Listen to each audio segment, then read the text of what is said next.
Bonjour à tous, je m'appelle Justin Douillet, je suis animateur sur l'une des radios du groupe RTL en Belgique, producteur sonore et voix off. Bonjour à tous, je m'appelle Cécile Flora-Lefebvre et je suis experte en bilan de personnalité, plus particulièrement avec l'énéagramme, le MBTI et le DISC. Voici votre podcast, Les secrets de la connaissance de soi. Bienvenue dans votre podcast, Les secrets de la connaissance de soi, avec Cécile Flora qui est toujours à mes côtés. Bonjour Cécile. Bonjour à tous. Alors, on va parler un petit peu de l'énéagramme, en reprécisant peut-être pour démarrer en quoi consiste justement cet outil formidable qui a changé ta vie, qui a changé la mienne et qui a changé la vie de beaucoup de personnes dans les secrets de la connaissance de soi. Beaucoup ont témoigné justement sur cet outil. Oui, alors l'énéagramme, donc Énéa c'est 9, gramme c'est figure, donc c'est une figure à 9 points qui est symbolisée par un cercle sur lequel on pourrait imaginer que ce cercle soit la représentation de la planète Terre et autour il y a 9 familles de personnalités. Et ces 9 familles regardent tous la réalité au travers de leur prisme, au travers de leurs traits qui leur sont propres. Moi, j'aime bien parler de famille de personnalités parce que dans une famille, il y a des nuances, il y a des personnes qui sont très différentes. Et effectivement, on verra que même si l'énéagramme nous parle de 9 familles de personnalités, c'est beaucoup plus riche que ça. Bien évidemment que dans chacun des profils, il va y avoir des nuances, des subtilités.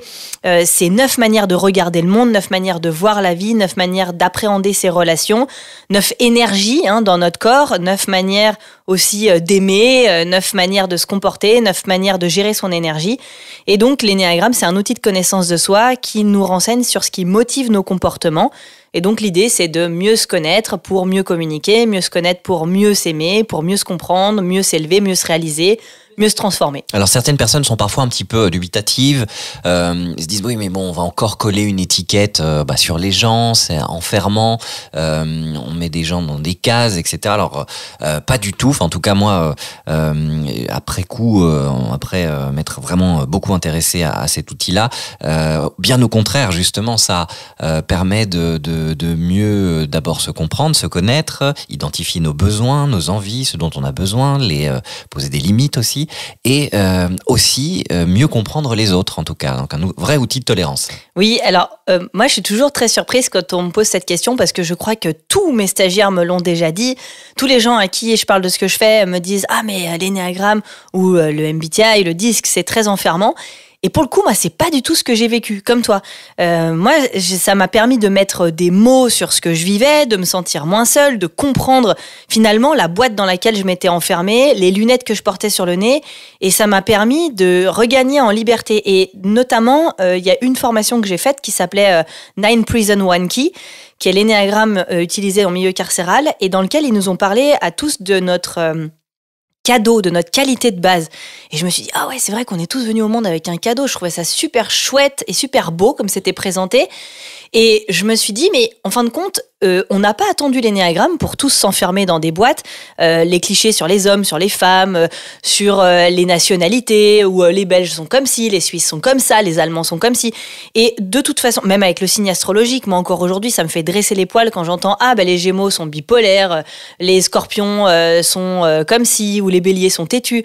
Et je me dis, c'est tellement enfermant, et je l'entends beaucoup avec l'astrologie, et je trouve dommage parce que, au même titre, l'astrologie, si on fait son thème astral, et si on se renseigne beaucoup, ça nous donne des clés et des grilles de lecture pour comprendre un peu plus avec quoi on est aux prises et qu'est-ce qui peut effectivement nous limiter et comment se défaire de ça. Et donc encore une fois, moi l'énéagramme, je comprends qu'on puisse avoir ce cliché parce que beaucoup l'ont. Je vous invite vraiment à voir ça comme on va mettre des mots, vous allez découvrir avec quoi vous êtes aux prises pour regagner justement en liberté et voir que la vision du monde dans laquelle vous êtes enfermé peut être limitante, peut être enfermante, et à quel point vous pouvez découvrir qu'il y a 9 manières de percevoir le monde qui sont très différentes, très complémentaires, et que vous avez tout autant à apprendre des uns des autres. Et que... Il n'y en a pas une meilleure que l'autre finalement. Non, il n'y a pas de sale type dans l'énéagramme. Il y a des sales types dans la vie, mais il faut savoir qu'on les retrouve dans tous les profils. Et aussi, j'insiste là-dessus parce que à cause de certains bouquins, à cause de certains, même on va parler de l'industrie du cinéma, il y a certains profils qui sont souvent utilisés pour jouer les méchants dans les films. Je vais pas dire les bases ici parce qu'encore une fois, ça ne ferait que renforcer ce côté-là. Mais il y a certaines bases où on va utiliser certains profils pour jouer les méchants parce que c'est beaucoup plus facile d'utiliser un profil grande gueule pour jouer un méchant et on va tirer les traits en caricature. Souvent aussi des profils qui vont être la fin justifie les moyens comme Attrape-moi si tu peux ou Le Loup de Wall Street. Et ces films-là ne vont pas prêcher en la faveur de certaines bases énéagrammes ou certains profils de personnalité. Et pour autant, il y a du bon dans chacun des profils. Et quand on va ouvrir un bouquin et que on n'a pas encore toutes les subtilités, il y a certains profils qui vont nous mettre en réaction. On va se dire, waouh, comme il est décrit celui-là, franchement, j'ai pas du tout envie d'être comme ci ou j'ai pas envie d'être comme ça parce que certains livres manquent de neutralité, certains formateurs manquent de neutralité. Et ça, c'est quelque chose qu'on travaille. Moi, je suis très fière de m'être formée au centre belge HPEI, qui nous fait travailler notre neutralité en tant que formateur pour ne pas que les stagiaires sentent un parti pris. On ne doit pas avoir de parti pris quand on enseigne cet outil, puisque n'importe qui doit se sentir accueilli, à l'aise. Il y a ce qu'on appelle dans l'énéagramme des niveaux d'intégration, c'est-à-dire qu'on peut être soit la pire version de soi-même, soit la meilleure version de soi-même. Et ça oscille au cours d'une vie, au cours d'une journée. On donne jamais tous le meilleur tout le temps. Heureusement d'ailleurs, c'est ennuyeux. C'est très fatigant surtout. Alors, pour les personnes qui découvrent à travers ce podcast le mot énéagramme, parce que tout le monde ne le connaît pas encore, est-ce que tu pourrais nous présenter justement les différentes bases en fonction des centres ? Bien sûr. Alors, on va commencer dans l'ordre. Normalement, en formation, on ne le fait pas dans l'ordre pour une très bonne raison, mais là, pour des raisons pratiques, et pour ceux qui nous écoutent et qui auraient envie de prendre des notes et de découvrir, je vais vous le faire dans l'ordre.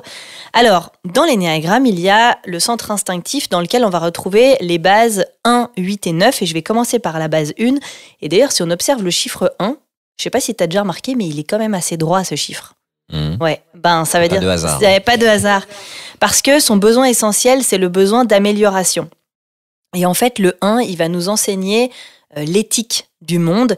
Et pour lui, ce qui va être très important, ça va être de s'impliquer dans le monde pour améliorer les choses. Donc, il est très déterminé, il est très organisé, il est très méticuleux. Et d'ailleurs, il y a une héroïne de notre enfance, Mary Poppins, qui incarne magnifiquement bien ce profil-là. C'est-à-dire que, d'ailleurs, on va retrouver beaucoup de profils 1 dans tout ce qui va être éducation des enfants, les maîtresses, les profs, les coachs en parentalité. Comme s'il y avait cette volonté de prendre dès la racine, tu vois, les enfants, dès le tout jeune âge, pour les faire pousser bien droit. Donc, il y a vraiment cette volonté d'améliorer les choses. Alors évidemment, c'est un profil qui va osciller entre se tendre et se détendre, parce qu'il va y avoir de la rigueur, mais aussi de la raideur. Et par ailleurs, on le dit pas assez, je pense qu'une des plus grandes qualités de ce profil, c'est l'idéalisme. Parce que ce sont des rêveurs, ce sont des gens qui rêvent à un monde meilleur, et qui parfois peuvent le faire avec des il faut, tu dois, pas mal de règles, et qui en même temps peuvent amener beaucoup de douceur, beaucoup d'envie que le monde soit meilleur. Parfois, c'est maladroit. Encore une fois, vous allez voir dans tous les profils, on a en nous quelque chose de tellement fort et parfois, ça sort de manière tellement maladroite. Et c'est en ça que les formations sont chouettes parce que ça nous permet de comprendre quelle est la motivation de chaque profil à faire ce qu'il fait et qui parfois nous pousse dans nos retranchements. Et parfois, ce profil 1, ça peut être celui qui vous dit « Ah, t'as eu 17 ? T'aurais pu avoir 20 ?»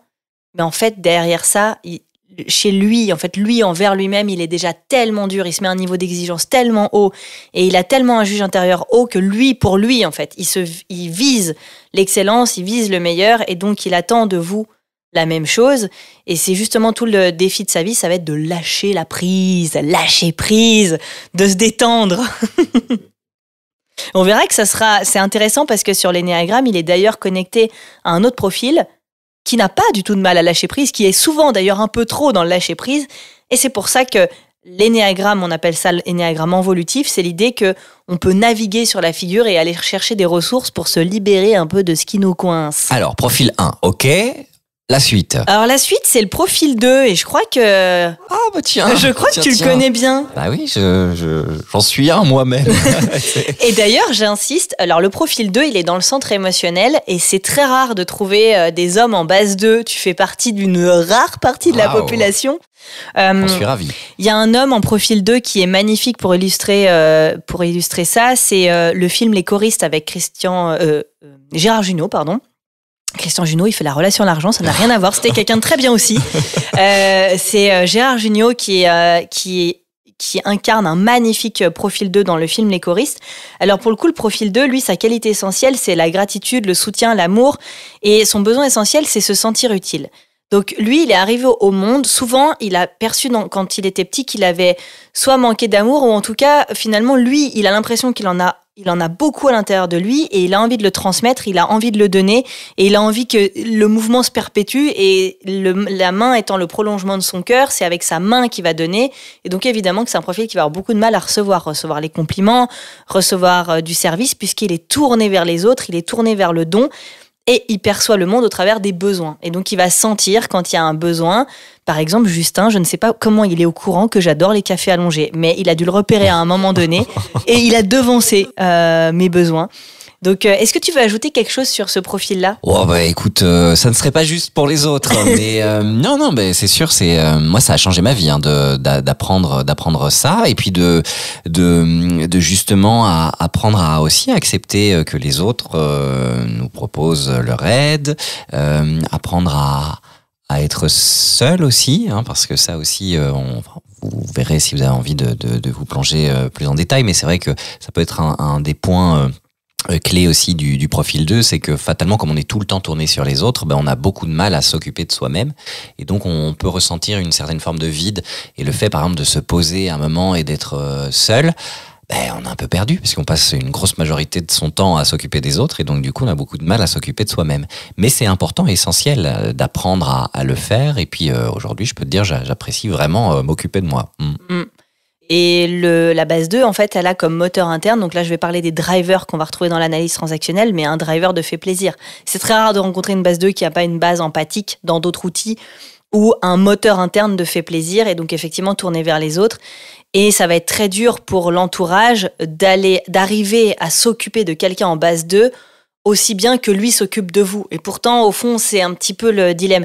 Et j'aimerais partager le témoignage de 2 clientes que j'ai eues dans la même journée, qui se retrouvaient en base 2 et qui m'ont dit, tu sais quoi en fait, moi j'adore rendre service et si on me dit pas merci, ça me frustre, je trouve ça injuste, ça me met en colère, mais en même temps si on me dit trop merci, du coup j'ai l'impression qu'on va croire que j'ai fait plaisir avec une intention de recevoir cette reconnaissance, alors que c'est faux, c'était vraiment vrai au début, mais en même temps si j'ai pas le merci, et elle me dit en fait il y a une espèce de paradoxe qui est horrible à l'intérieur de moi.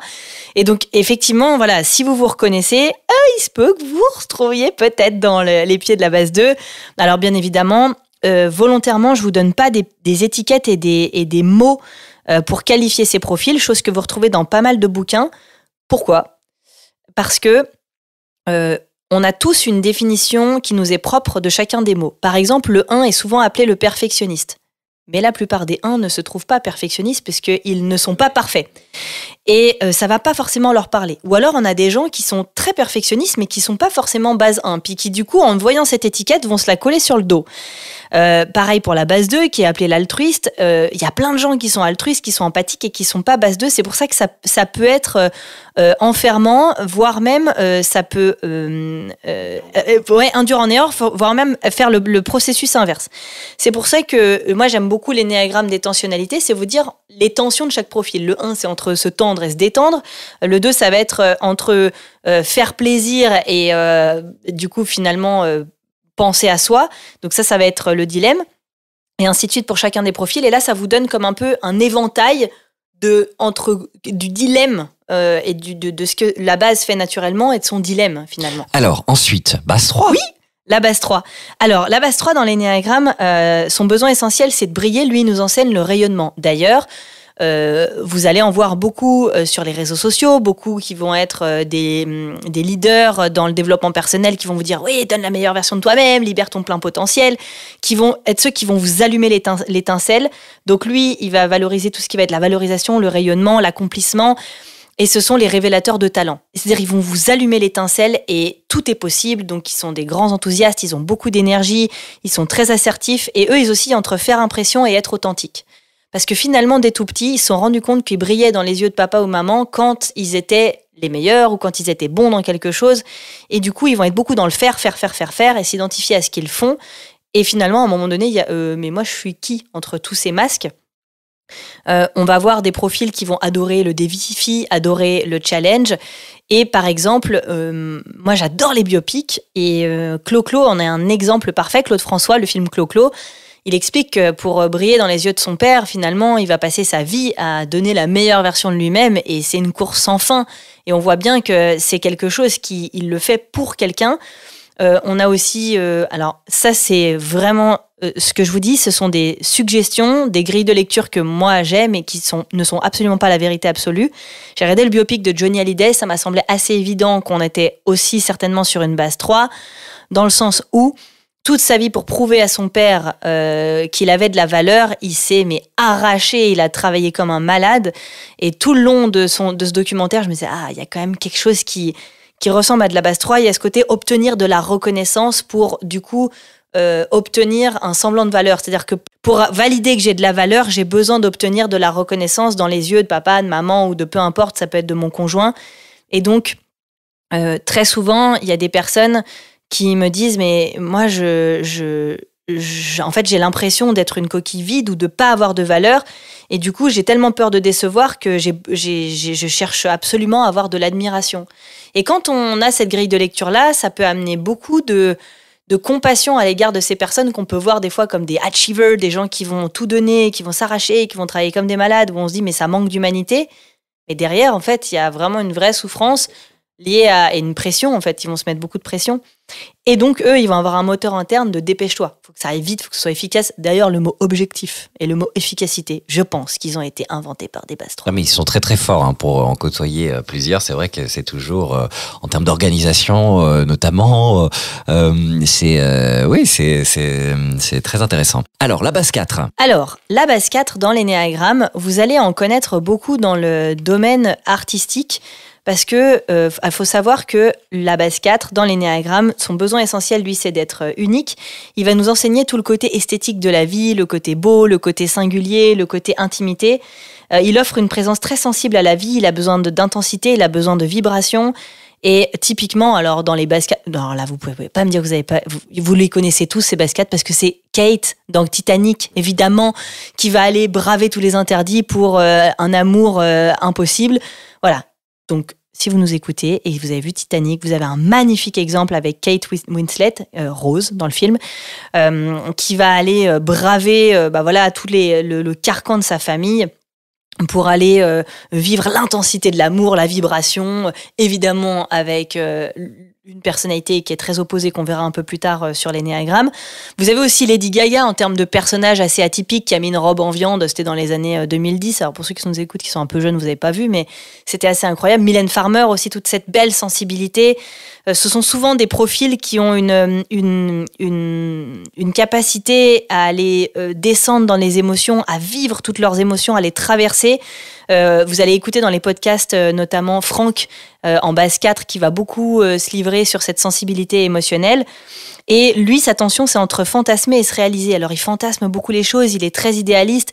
Il vit dans un monde où, finalement, il a l'impression souvent qu'il est pas né à la bonne époque ou que la réalité, elle est tellement fade par rapport à ce que les choses pourraient être. Et il a une sensibilité à tout ce qui va être beau et à tout ce qui est insondable. Et il a une richesse émotionnelle incroyable. Alors moi, je vais donner un petit nom quand même. Je l'ai appelé l'alchimiste des émotions. Parce que c'est quelqu'un qui va, avec ce qu'il vit et avec tout ce qu'il va... il va essayer de transformer son vécu dans quelque chose de concret. C'est pour ça que très souvent, on les appelle les artistes. Parce que ce sont ces personnes qui, au travers de vécus parfois compliqués, alors Oscar Wilde, Charles Baudelaire, on a des très beaux exemples de 4, qui vont utiliser leur vécu subjectif, émotionnel ou leur tréfonds. Et je parle de tréfonds parce que rares sont les gens qui vont descendre dans les émotions comme le fait la base 4. Ils ont vraiment cette... Moi, je les envie un petit peu là-dessus. C'est le côté... Ils vont explorer une palette émotionnelle incroyable.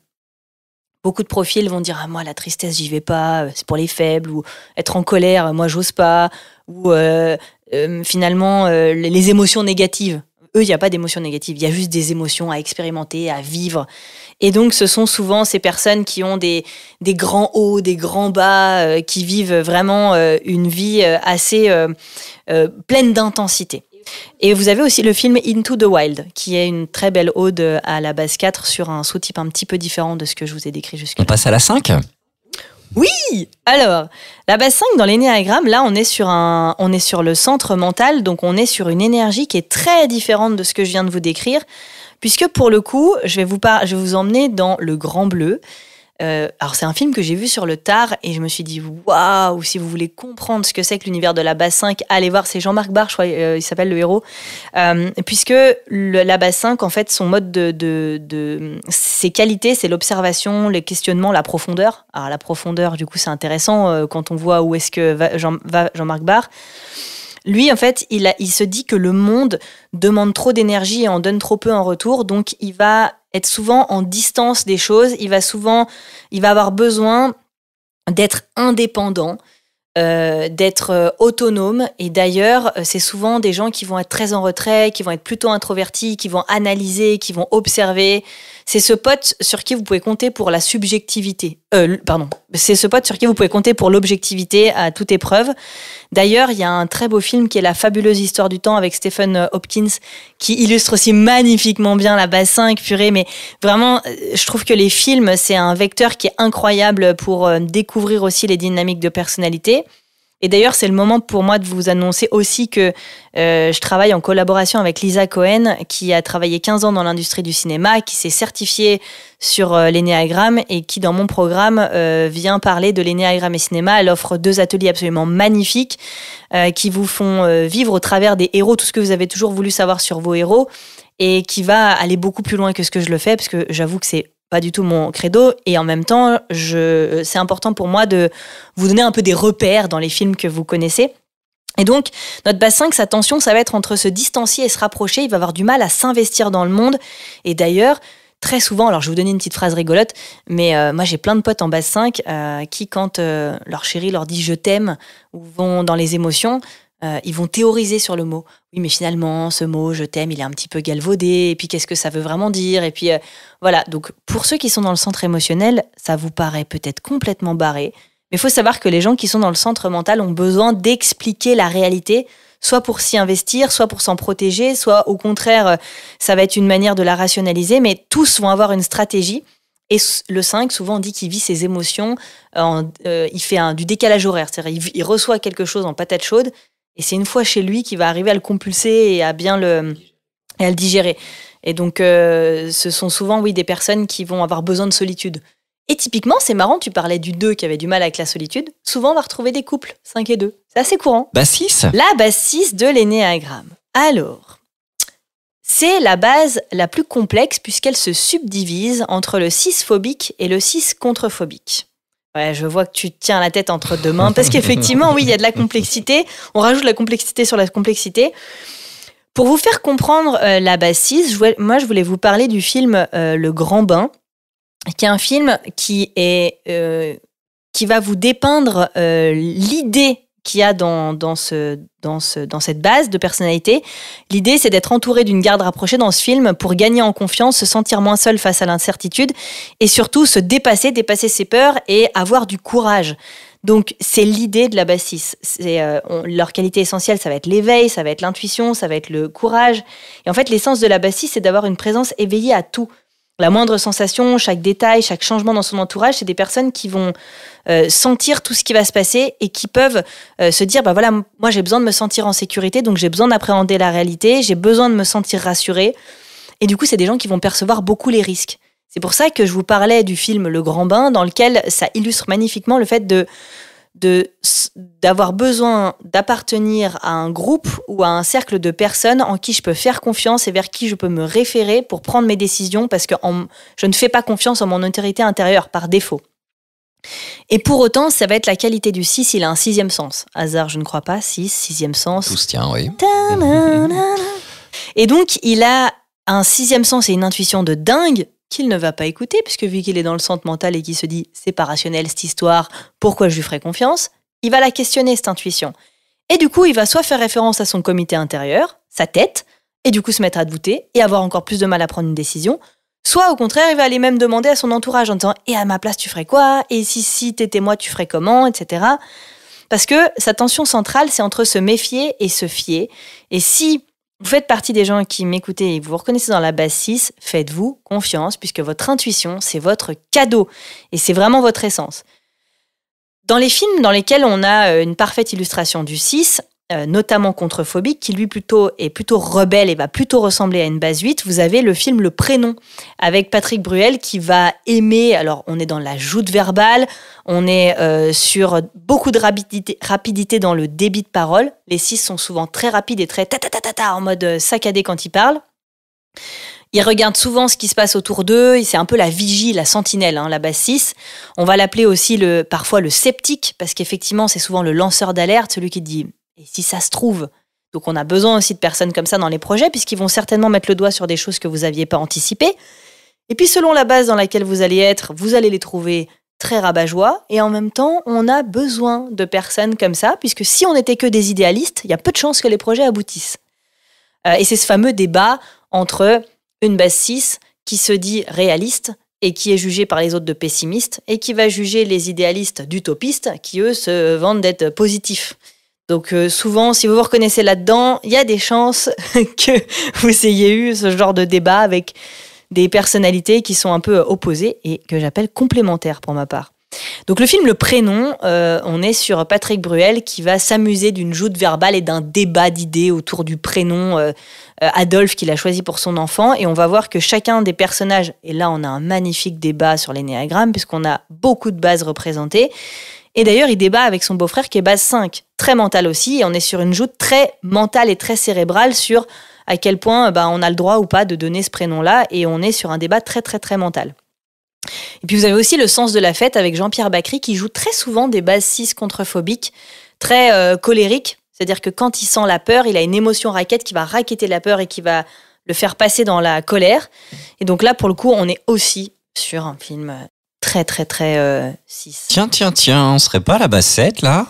Si, pourquoi pas, Pacap. La base 7 de l'énéagramme, lui, son besoin essentiel, c'est le besoin de se renouveler, de voir le monde comme une infinie possibilité. Donc c'est pour ça que je vous parlais du débat entre le 6 et le... Quand je vous parlais du débat entre l'optimiste et le pessimiste, c'est souvent les débats que vous pouvez avoir entre le 6 et le 7. Parce que le 7, il fait partie des idéalistes pour qui tout est possible, tout le temps. Alors forcément, s'il a dans son entourage quelqu'un en base 6 qui lui dit « mais t'as pensé à... » et puis au cas où, et puis t'as imaginé les risques à... C'est là où soit on se voit comme complémentaires, soit on peut justement aller s'envoyer chacun en enfer. Et c'est pour ça que c'est tellement magique d'apprendre à se connaître, c'est justement pour aller comprendre à quel point on a tous quelque chose à s'apporter. Le 7, ses qualités essentielles, ça va être l'enthousiasme, ça va être la liberté, ça va être l'optimisme. Et il offre une présence enthousiaste et positive au monde, c'est-à-dire qu'il va recadrer souvent les événements de manière positive. « Ah, c'est pas grave, un de perdu, 10 de retrouvé. Ah, t'as eu une inondation, c'est l'occasion de refaire la déco de la baraque. » Et il y a ce côté très enfant, très joueur, et lui, en fait, il voit le monde au travers de tout ce qui peut être très limitant. Les règles, tout ce qui va être pas drôle, qui va pouvoir limiter son plaisir. Parce que le 7, il est très orienté sur le plaisir, et d'ailleurs, sa tension, c'est entre rebondir et se poser. Il est sans arrêt dans le coup d'après, qu'est-ce que je vais pouvoir prévoir, et quelle activité je vais pouvoir prévoir pour bien m'amuser, et pour profiter de la vie à 100%. Une phrase que vous allez souvent entendre, c'est « je vais pas avoir suffisamment d'une vie pour expérimenter tous les trucs que j'ai envie d'expérimenter ». Puisque c'est le généraliste, celui qui aime goûter à tout. Le pro du dessert, comment on appelle ça ? Le café gourmand. Il y a un film qui illustre magnifiquement la base 7, c'est Le Cercle des Poètes Disparus avec Robin Williams. D'ailleurs, Robin Williams... Alors, je ne sais pas, parce que évidemment, typer des personnalités connues, c'est compliqué parce qu'on ne connaît pas leur motivation. Néanmoins, il a une tête assez rayeur. Ça aurait pu, ça pourrait. Il va pousser les élèves dans le film Le Cercle des Poètes Disparus à faire des choses extraordinaires. Il va faire salle de classe en extérieur, donc on voit qu'il se moque un petit peu des conventions. Il va préparer plein d'exercices très innovants, il va les pousser à innover, à créer, à inventer. Et je trouve que ce film est un magnifique ode à la base 7, si vous voulez comprendre la base 7. Il y a aussi un acteur qui joue très souvent des rôles de base 7, c'est José Garcia, dans par exemple Rire et Châtiment. Alors pour le coup, on est sur un 7 qui est un petit peu désintégré, c'est-à-dire qu'il va vouloir rire de tout le temps, être coupé complètement de son centre émotionnel, tourner tout à la dérision, rationaliser tout ce qui va être source de souffrance. C'est un bon vivant qui rigole au détriment de tout. Et il y a une phrase dans le film où il dit « La vie est belle et elle doit le rester ». Donc en fait, il y a comme une espèce d'obligation à ce que les choses soient tout le temps positives et aillent toujours bien. Et on va voir. Et ça, tu l'expliques comment justement que la bassette, d'une manière générale, a beaucoup de mal à accueillir la tristesse? Le 7 a du mal à accueillir la tristesse puisque d'une certaine manière, ça le prive de son plaisir. En fait, il est triste et il se dit si je descends dans la tristesse, je sens que j'ai peur de pas pouvoir remonter. Et ça se trouve, je vais rester bloqué dedans, quoi. Et ça, c'est pas possible. C'est pour ça que 7 et 4, c'est une magnifique amitié, puisque le 4 va lui dire « Non mais regarde, moi je peux t'accompagner, j'ai une playlist pour pleurer, et regarde, ça peut être super beau, et si tu la traverses, peut-être que tu peux être 2 fois plus heureux. » Il y a beaucoup d'humoristes qui sont 7 d'ailleurs, et qui justement ont fait ce métier pour rendre les gens heureux, quelque part. Il y a beaucoup d'humoristes 7, mais surtout beaucoup d'humoristes 6, qui vont servir des incohérences du monde pour en rigoler et extérioriser leur anxiété. D'une certaine manière. Et donc oui, les jeux de mots, la rationalisation, tourner les choses à la dérision, voire même, si on pousse les choses à l'extrême, je vous ai dit dans l'énéagramme, on a tous une pire version de nous-mêmes et une meilleure version de nous-mêmes. Ce qu'on appelle les intégrations finalement. Oui, et en fait, le 7 à son pire, ça peut être quelqu'un qui fait des blagues à un enterrement pour mettre à distance sa souffrance. Et sauf que c'est juste une question de moment. 2 jours après, peut-être, sur le moment, c'est peut-être pas le moment pour tout le monde. Néanmoins, quand on gagne en compassion avec l'énéagramme, on peut se rendre compte qu'une bassette qui fait une blague à un enterrement, c'est son seul moyen d'échapper à sa tristesse qu'il n'arrive pas à gérer. Et donc, ça nous permet aussi de mettre de la nuance sur tous ces comportements. Donc, le 7, il est très rapide, il a un débit très rapide, il est très direct, il aime bien s'amuser. Donc, voilà, c'est notre jouisseur, notre joueur, notre grand enfant dans l'énéagramme. Alors, le profil 8. Le profil 8, alors c'est souvent celui avec lequel on démarre en formation, puisqu'il fait partie du centre instinctif. Et lui, alors, je vais vous donner directement un film pour que vous compreniez un petit peu l'univers du 8. C'est le film Le Parrain. Typiquement, voilà, il est solide sur les appuis, il est ancré. Quand vous regardez l'affiche, déjà, vous sentez qu'il y a quelque chose de posé. Donc lui, son besoin essentiel, c'est garder le contrôle. C'est-à-dire que face à la jungle qu'est la vie, il va se rendre compte que certaines personnalités fortes vont abuser des faibles. Lui, il veut pas faire partie de ces personnes-là, donc il va dresser comme une carapace pour arpenter le monde, et donc il va percevoir le monde au travers des rapports de force. C'est-à-dire que très tôt dans le monde, il va se rendre compte que c'est la loi du plus fort qui prévaut, et il va pas supporter se faire contrôler. Donc parfois, il peut avoir cette tendance à devenir contrôlant, et donc sa tension, ça va être entre se durcir et s'adoucir. C'est pour ça que je parlais dans le podcast de Stéphanie du fameux chocolat le Mon Chéri. C'est-à-dire qu'il y a une carapace de chocolat noir toute dure, et au milieu, il y a une petite cerise toute tendre qui est toute molle et qui est toute tendre. Et donc ce sont des grands protecteurs. Ils nous amènent l'ancrage, la force, la clarté. Et d'ailleurs, il y a un magnifique exemple, c'est Simone Veil dans le film qui lui a été dédié, où on est sur un magnifique exemple de 8 en sous-type social, où elle dit, finalement, elle est devant le Sénat, devant 200 mecs, et elle est debout, et elle est ancrée, elle est solide sur les appuis, et elle dit « J'ai survécu à pire que vous ne me faites pas peur ». Et ça, c'est une scène qui a vraiment eu lieu, où elle va utiliser sa force pour aller protéger, pour aller défendre une cause qui lui est très importante et qui lui tient à cœur, qui est l'avortement. Et elle a 200 hommes en face, il y en a plein qui auraient flanché, qui auraient eu peur. Et c'est la force du 8, c'est son ancrage, c'est sa force, c'est sa clarté, c'est son côté j'y vais à fond. Toujours debout, quoi. Et donc, évidemment, que cette force, si elle est mise au service du pouvoir et du contrôle, on imagine bien que ça peut donner quelque chose de pas très joli, et donc un côté un peu tyran. Et si cette force, elle est mise au service de quelque chose de noble, avec tout l'amour, toute la tendresse, toute la protection que peut nous amener le 8, alors ça devient des personnes qui vont faire partie des plus grands héros de ce monde. La base 9. La base 9 dans l'énéagramme.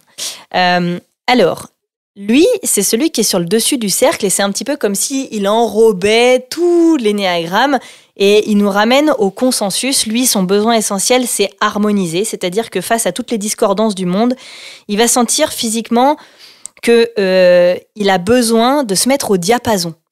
Il va avoir besoin de se relier à chacun d'entre nous, et finalement, il trouve de la justesse dans tout ce qui va être partagé. C'est pour ça qu'on l'appelle le consensuel. Il est dans la réceptivité, dans la continuité, dans la fluidité. Et d'ailleurs, vous voyez aisément que même dans le débit de parole que j'ai aujourd'hui, je mets pas beaucoup de justesse dans le 9, parce que le 9, il a un débit de parole qui est plus lent, qui est plus posé. Il y a quelque chose de plus calme, alors calme d'apparence, on y reviendra un peu plus tard. Et en fait, le 9, il va nous enseigner tout ce qui va être de l'ordre de l'harmonie. C'est-à-dire que dans ce que tu me dis, il y a quelque chose qui résonne en moi, mais dans le point de vue opposé, il y a aussi quelque chose qui résonne en moi. Et donc, tout son dilemme va résider là-dedans, c'est dans le fait de se positionner. Puisque toute sa vie, il va avoir une facilité finalement à s'accommoder. Et son gros défi, ça va être de se positionner parce que... Tu veux. Oui, c'est le fameux comme tu veux. Ou si ça te fait plaisir.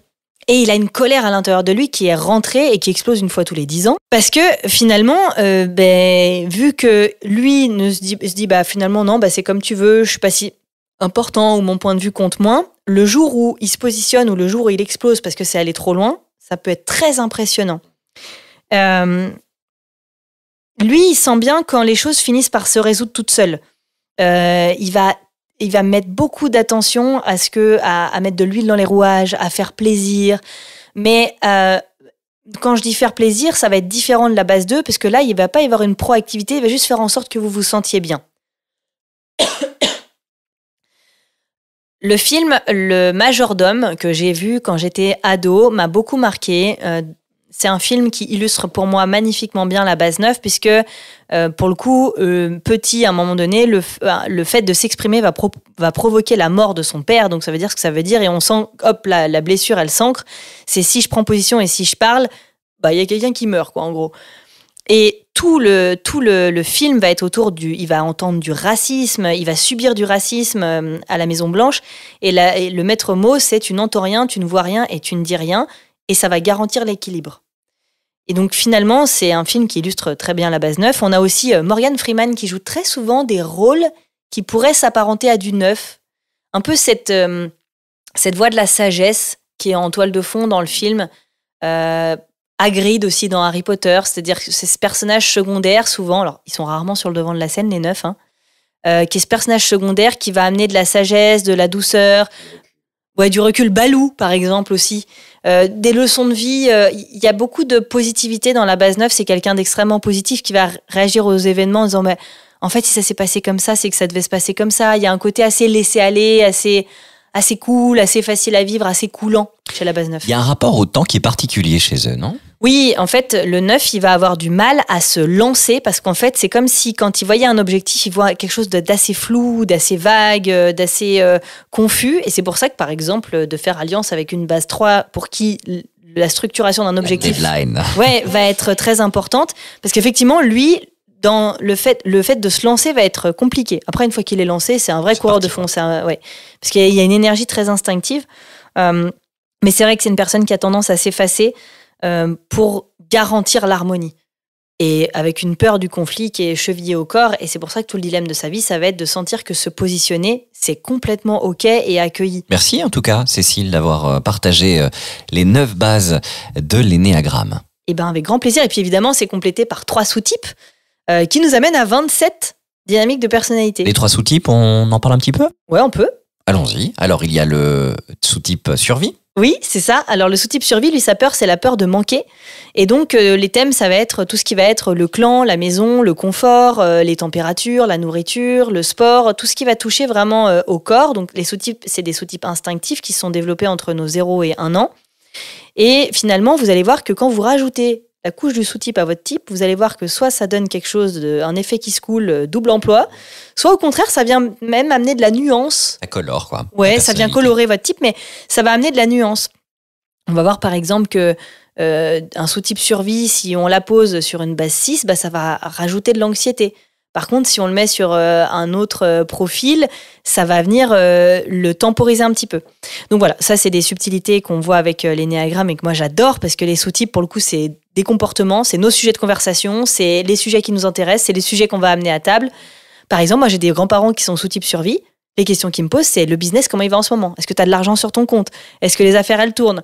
Ça va être qu'est-ce qu'on mange à midi ? Je te fais un petit tupperware avec les restes. Ça va être la nourriture, la survie, l'argent, le travail, le confort. Le cocooning. Ouais. Oui, le survie, il achète des trucs, il faut que ce soit pratique. Pas comme le sous-type tête à tête, qui est juste derrière Comme nous deux, par exemple. Comme nous deux, par exemple. D'ailleurs, on est en tête-à-tête. Le sous-type tête-à-tête, lui, ça va être l'intensité, la relation. L'intensité du lien, la profondeur. Ouais, c'est ça. Et tu veux en parler un petit peu, tiens, du tête-à-tête ? Ah ben, avec plaisir, avec plaisir. Non, mais c'est vraiment ça. C'est ce qui est très important, c'est de créer du lien, un lien qui est puissant, qui est très très fort. Je reviens toujours avec cet exemple-là. Pour mes 30 ans, on m'avait organisé un anniversaire surprise. Alors, sur le papier, génial, ça va être cool. Donc, il y avait plein de monde à cet anniversaire.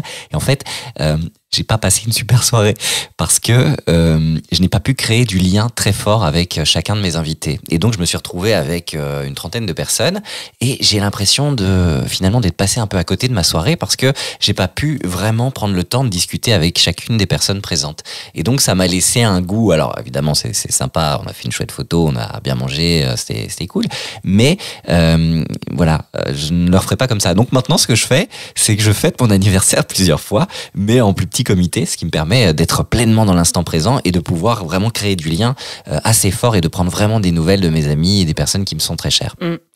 Les sous-types tête-à-tête, quand ils se rencontrent, les sujets de conversation, ça va être le couple, ça va être les relations, ça va être comment tu te sens, ça va être relié au centre émotionnel, tout ce qui va toucher au relationnel.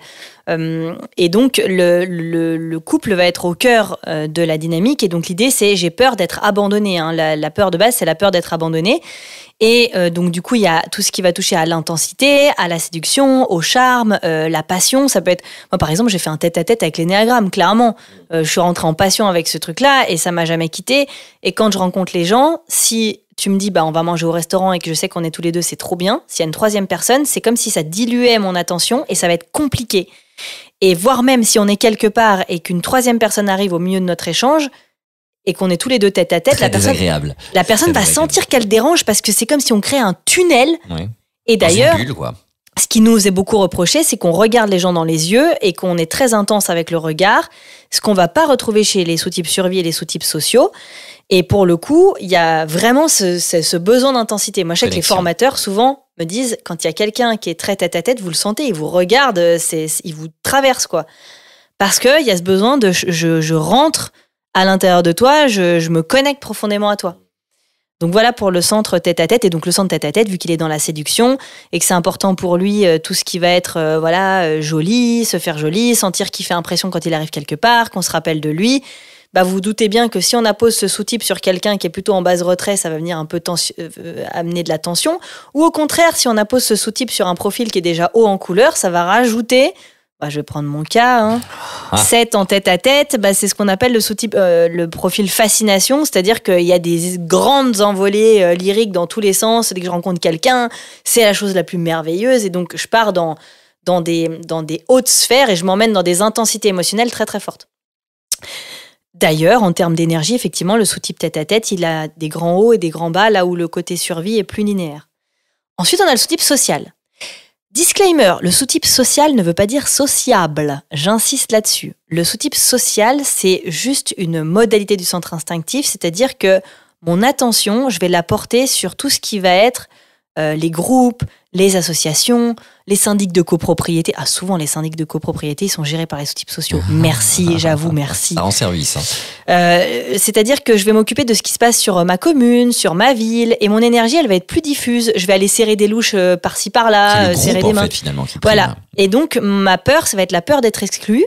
Et donc, je vais porter en moi la notion de devoir social. Je suis un citoyen, la Marseillaise me fout des frissons. Alors, je suis française, je parle de la Marseillaise. Brabançonne chez nous, en Belgique. Et c'est l'idée de sentir qu'on appartient à un groupe, on a une nationalité où on peut en être fier, ou alors ça peut être un groupe de foot. Voilà, le sentiment d'appartenance à un groupe. Et il y a notamment ce côté, je peux sacrifier une partie de mon individualité au détriment du groupe. C'est-à-dire que souvent, la notion de colloque, où il faut voter, on s'est battu pour le vote, donc moi je vais voter, ou ce sentiment d'être citoyen et d'avoir un devoir social. J'ai un petit stagiaire qui m'avait dit, moi j'ai vendu ma voiture parce que j'ai une conscience écologique et même si c'est pas pratique pour moi, pour le monde, en fait, je le fais. Ou de faire des choses pour le monde ou pour les autres, même si c'est pas pratique pour nous. Ça, c'est très, très social. Dans un lieu, d'aller vouloir papillonner, serrer des louches à tout le monde, connaître tout le monde, avoir un agenda où il y a plein de choses dans plein d'associations différentes. Et d'ailleurs, les sous-types sociaux, quand ils organisent une formation et qu'il y a des gens très tête-à-tête, ils sont frustrés parce que les tête-à-tête, ils vont faire des petits binômes. Alors que eux, ils aimeraient que le groupe s'élargisse et que tout le monde parle avec tout le monde. Et à contrario, pour les tête-à-tête, c'est très désagréable. Ça peut être très désagréable quand on a envie de créer du lien et qu'en fait, la personne ne te résonne pas suffisamment comme tu aimerais qu'elle te résonne en fait. Exactement. Et moi j'adore parce que dans les formations, du coup, on fait confronter les gens. Tiens, qu'est-ce que vous, les tête-à-tête, vous reprochez aux sociaux? Qu'est-ce que les sociaux vous reprochez aux survies? Et il y a souvent ça. Moi, je suis en couple avec quelqu'un en sous-type survie. Et quand il me dit, oui, j'ai acheté cette voiture parce qu'elle est pratique, moi, ça me dépasse. Moi, ma voiture, elle est jolie avant d'être pratique. Et en même temps, j'entends intellectuellement que oui, c'est quand même mieux quand c'est pratique. Mais c'est marrant parce que on a vraiment tous ce filtre de perception de là, on va mettre notre attention. Et quand ne serait-ce que aller au marché, vous allez voir que les survies, les tête-à-tête, les sociaux n'y vont pas en filtrant les choses de la même manière. Et donc, les sociaux, c'est souvent je connais quelqu'un qui. Ils connaissent tout le temps quelqu'un qui, voilà, parce que ils ont plein de connaissances, plein de relations. Un carnet d'adresses. Un carnet d'adresses. On a eu François dans les podcasts, qui est grand reporter de guerre. Et justement, il expliquait que c'est certainement son sous-type qui l'a drivé à avoir ce métier-là. Les politiciens aussi. Puisqu'il y a ce côté, il y a une règle, on va établir une règle pour tout le monde, pour le bien commun. Il y a des gens qui se disent, mais ça me parle pas, parce que c'est pas assez individuel. Donc voilà pour les 3 sous-types. Et on vous invite à découvrir les autres podcasts des secrets de la connaissance de soi, avec notamment, si vous avez apprécié celui-ci spécialement dédié à l'énéagramme, à découvrir celui où on va poser différentes questions à Cécile autour justement de ces formidables outils.